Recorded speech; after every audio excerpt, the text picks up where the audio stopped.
Istijrat, azab berbungkus nikmat saudaraku, sebagai makhluk ciptaan Allah Azza wa Jalla manusia tidak mungkin melepaskan diri dengan yang namanya masalah. Entah itu masalah dalam skala kecil maupun besar, baik dalam urusan pekerjaan, rumah tangga, kebutuhan materi, dan tekanan hidup lainnya. Ketika masalah yang satu selesai lalu datang yang lain silih berganti. Namun, karena sudah menjadi sunnatullah, berbagai persoalan hidup, solusinya sangat tergantung pada ada atau tidaknya rasa syukur kepada Allah Azza wa Jalla pada diri seseorang, bahwa hanya Allah Azza wa Jalla yang memberikan masalah dan juga yang mengangkatnya. Karenanya, bersyukur tidak hanya dilakukan ketika harapan terkabul, tapi juga dituntut untuk tetap merasa bersyukur dalam keadaan apapun, menggunakan semua nikmat yang kita terima sesuai keinginan Allah Azza wa Jalla untuk beribadah dan meraih keridhaannya. Sementara tidak adanya rasa syukur atas segala nikmat yang telah diberikan Allah Azza wa Jalla, merupakan bentuk dari istidraj yang membuat seseorang semakin jauh dari Allah Azza wa Jalla dan melahirkan keangkuhan, kesombongan dengan nikmat-nikmat yang diterima. Saudaraku, sakit adalah ujian, cobaan dan takdir Allah Azza wa Jalla. Hendaknya orang yang mengalami sakit memahami bahwa sakit adalah ujian dan cobaan dari Allah Azza wa Jalla dan perlu benar-benar kita tanamkan dalam keyakinan kita yang sedalam-dalamnya bahwa ujian dan cobaan berupa hukuman adalah tanda kasih sayang Allah Azza wa Jalla. Nabi Shallallahu Alaihi Wasallam bersabda, sesungguhnya pahala yang besar didapatkan melalui cobaan yang besar pula.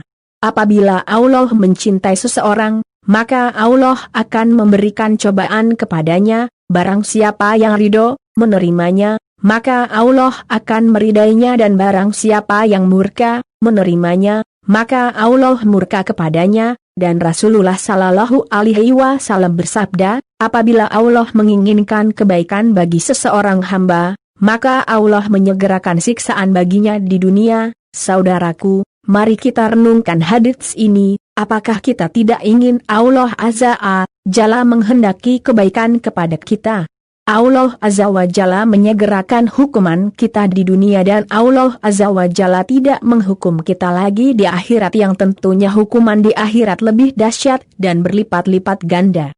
Dan perlu kita sadari bahwa hukuman yang Allah Azza wa Jalla turunkan merupakan akibat dosa kita sendiri. Salah satu bentuk hukuman tersebut adalah Allah Azza wa Jalla menurunkannya berupa penyakit.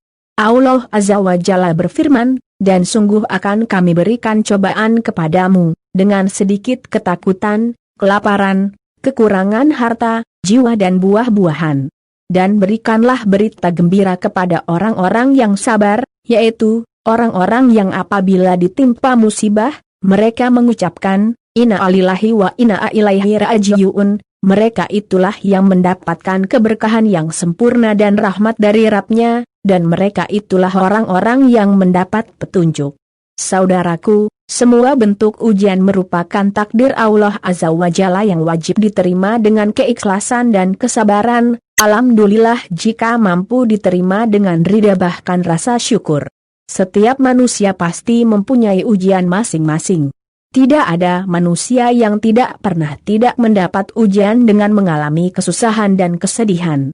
Setiap ujian pasti Allah Azza wa Jalla timpakan sesuai dengan kadar kemampuan hambanya untuk menanggungnya, karena Allah Azza wa Jalla tidak membebankan hambanya di luar kemampuan hambanya.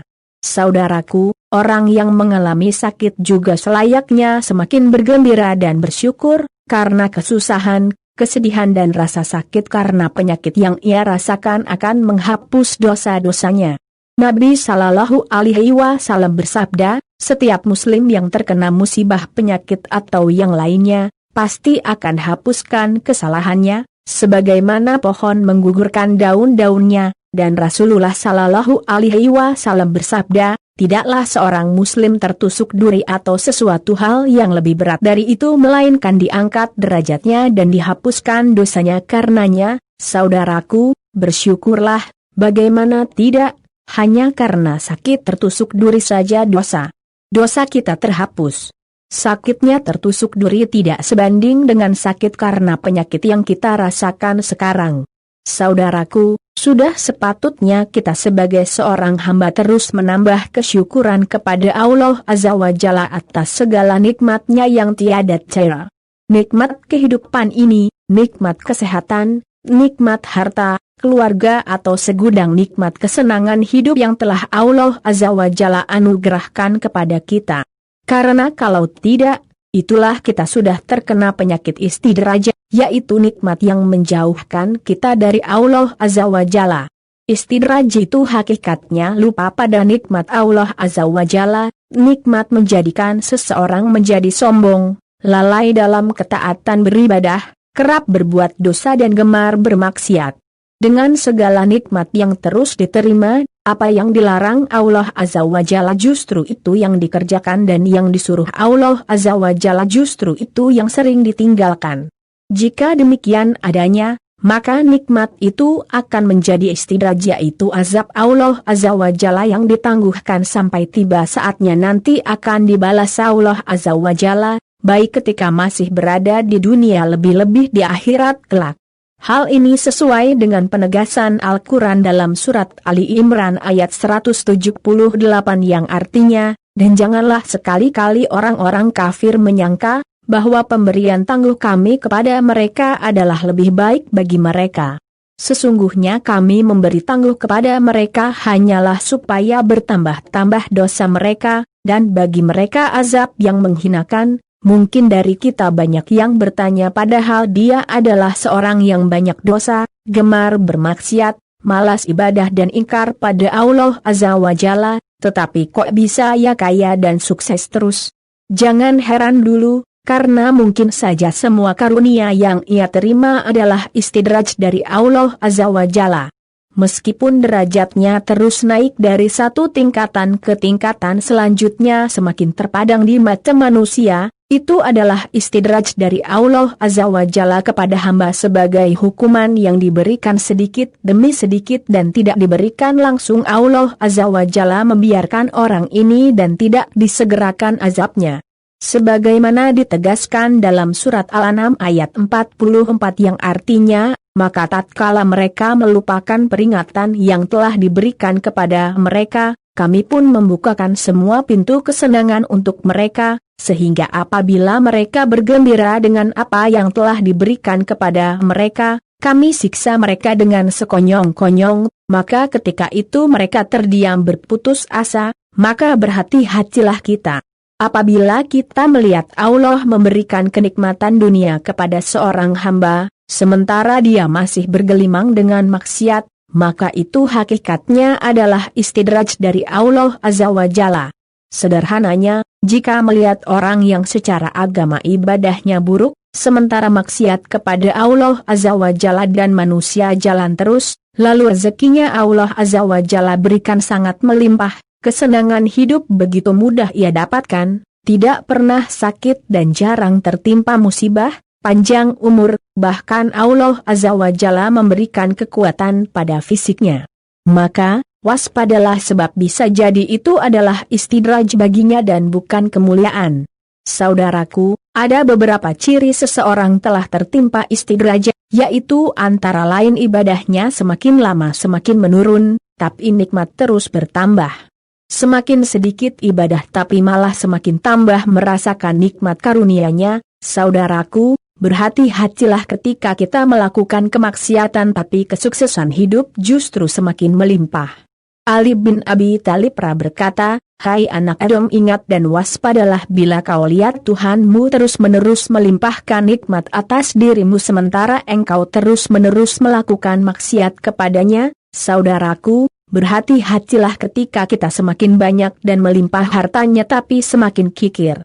Sangat sulit bersedekah dan berinfak di jalan Allah Azza wa Jalla, tapi kalau untuk kepentingan kesenangan duniawi, sangat mudah mengeluarkan harta termasuk untuk mempertahankan kekuasaannya. Ia mengira harta yang ditumpuknya akan mengokohkan posisi dan kekuasaannya.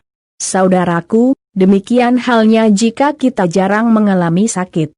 Imam Syafi'i berkata, setiap orang pasti pernah mengalami sakit suatu ketika dalam hidupnya, Jika engkau tidak pernah sakit, lihatlah ke belakang, mungkin ada yang salah dengan dirimu, meskipun mengalami sakit. Jika kita menerimanya dengan ikhlas, bisa menjadi penggugur dosa dan sering-sering ingat kepada Allah Azza wa Jalla untuk minta kesembuhan.